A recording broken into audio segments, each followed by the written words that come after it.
Let's bring in our old buddy who is at the Ford Center at the Star in Frisco alongside Bobby Belt. He is Nick Eatman, DallasCowboys.com, joining us on the D&M Leasing Hotline. We'll crosstalk with a KMC Masterpiece at 9:40 this morning. Good morning, Nicholas. How have you been? I'm doing good, guys. Good to be on with you again. That sounded like Steven, didn't it? You did. Good to be on with you. Did you air quote it?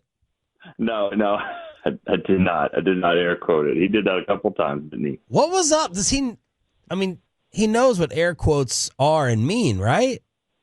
Yeah. It did remind me of like a Friends episode with Joey doing the air quotes. But it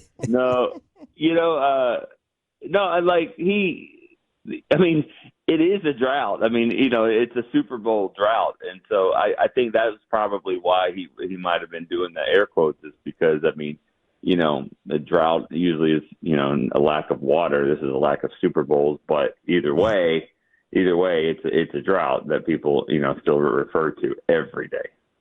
The title of your column, DallasCowboys.com, is "This hire is more about the things you can't see." What does that mean?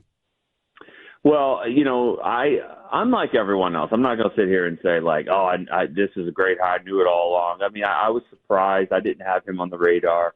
And you're looking at the success or lack of success with X's and O's, play call, production, all that stuff. It's not there as much. It's not there as some of the other hires. I get that. Everyone knows that. But the things that the Jerry and Steven and the people here in this building, they've gotten to know him. They see him. They're big on leadership, big on character, big on culture. Those are things you can't see. That's what they believe, and they believe that this guy's going to make it happen. And he was successful yesterday. Well, I thought, can you win a press conference? Well, he did. But those aren't the wins that matter. I know that. We all know that. But I thought, he did a nice job yesterday. It looks like character, culture, those are the things you can't see. Those are the things I think he did really well. But does it translate to wins? Obviously, is the biggest thing. What have been your interactions with Schottenheimer? What have you heard about him behind the scenes? And what did you get from your sit-down with him one-on-one? Yeah. Well, what I like about him a lot, and if he didn't admit it, but he didn't lie in the press conference yesterday either. So I was like, he's like a straight shooter for sure. And he's genuine. And at least that's the way it comes off. Here's one of the things that when he said, you win with people, and we've heard Jason Garrett say that, and I'm a believer of that. I think we all are. You win with people the way you carry yourself. One of the things that stood out to me, it happened at least 4 times, 2 to me, which maybe is because I asked a bad question. I don't know.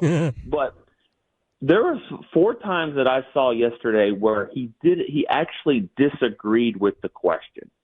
Well, it's not really like that, or I don't really look at it that way.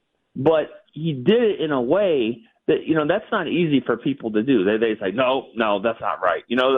But it's how you handle people, how you handle conversations, how you handle deference, which is what came up. So I thought that was interesting. I asked a couple of questions, and he was like, no, it's actually more like this and this and this, and not in a way that is disrespectful tone or anything.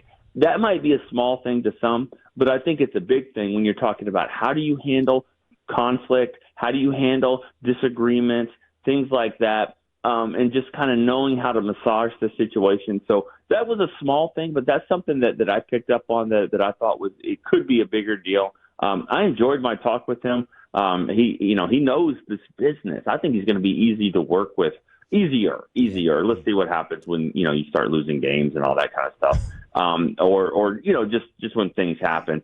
But I think he's going to be easier to work with. He just kind of gets this culture, this situation. I think he's going to be good for our team, social media, be good for you guys. So from that standpoint, I think it's good. Trey Wingo, by the way, he tweeted that Brian Schottenheimer, just out of curiosity, drove to the ESPN studios one day just to see how they kind of do everything. Yeah. To try to look at their perspective, the way they're coming across from the media standpoint. I thought that was a really cool story for Wingo to share. And that's probably the same time, because we have a media consultant that works with us as well that has had some experience with ESPN, and I'm sure that's probably where they cross paths. as well. And so it's the details. It's the attention to details. It reminds me of the Jordan Lewis press conference or media session when he said details about 50 times. But it seems like he's a master of details.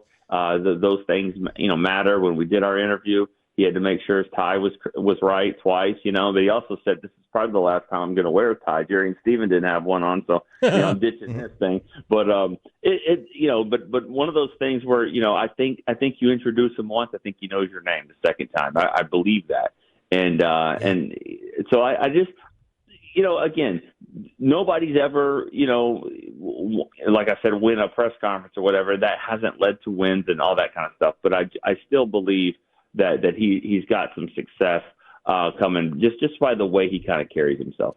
Nick Eatman join us here at 105 through the Fan. By the way, us in the lying community don't really consider Mike to have lied in that statement. That was just a non-truth. The lying community? Yes, the lying community. We're a community now, Sean. Well, it went 30 minutes. Yeah, I have a personal rule about that. You can be joking around for 30 minutes. I was just joking. But after 30 minutes, it becomes a lie.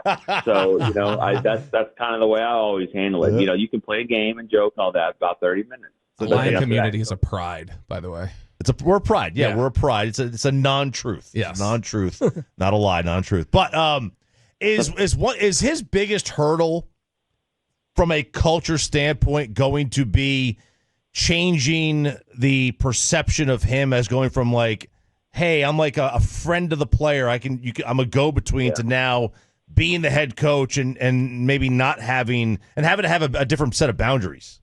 I think that's a question I tried to ask him about comfort, and that's a good question, Chop, because to me, I look at that as like, all right, yes, you can be friends of the players, you could be a player's coach, but what happens when I've got to get on you and say, hey, this is not how we're doing things? And from the things that I've heard, and they haven't come out yet, but I do think he's trying to kind of implement some things, some different positions on the staff, just different things to try to help with that. I think they understand that it's a tricky thing. If he said something about treating all the players the same, whether you're a role player or a superstar, that one's tricky to me because I don't think you do treat players the same. They don't get paid the same. They don't play the same amount. They don't practice the same, and so that they don't have the same amount of pressure. I don't think you treat them the same, but I think you treat them with the same umbrella over the top, and then every circumstance is different. It's the same with having kids. You have to treat your kids differently. So that's something I think he'll figure that out too along the way. Nick, yesterday there was a lot of all three of them, Steven, Jerry, Brian. They all mentioned disagreements that Schottenheimer had schematically with Mike McCarthy. Yeah. Do you think that those were those differences played up a little bit to kind of emphasize change, or do you think they actually maybe kind of downplayed and gave a conservative view of what were some real differences that the two of them had by the end? Well, I just think the fact that he's here as the head coach is, and this is the first time I've actually uttered this point, so hopefully it comes out right. But the fact that he's the head coach makes me think that they saw the differences all along. That a lot of people did, because you can think about it, he's the head coach and he's the offensive coordinator, and it's not exactly working out well. And so they're going to say, all right, let's move on from the head coach, or however that happened, however that went down, and then we're going to go with the other guy that was here as well. Because a lot of times you would look at it and say, wait a second, like everyone says how prepared Schottenheimer is in the details, which I just mentioned. Well, this team didn't score a touchdown in the first quarter for like 17 or 16 of the 17 games. They didn't score a touchdown in the third quarter either. So, where's the preparation coming out of the locker room all week long? So, again, the fact that they're saying, all right, it's not the head coach and the play caller, but we're going to make this move to go here, makes me think that they believe there was a lot of difference in the way that they thought and the way they prepared things on offense last year. Nick, how is this staff looking like it's going to shake out? Are we going to see a Jason Witten edition? I know there's a lot of buzz about Matt Eberflus. What can you tell us about the staff? It does seem like the Eberflus thing is happening. I know there was a play there for Robert Saleh at the end, but he obviously went to San Francisco. Sorensen, that seems like that one was, from last I heard, was close.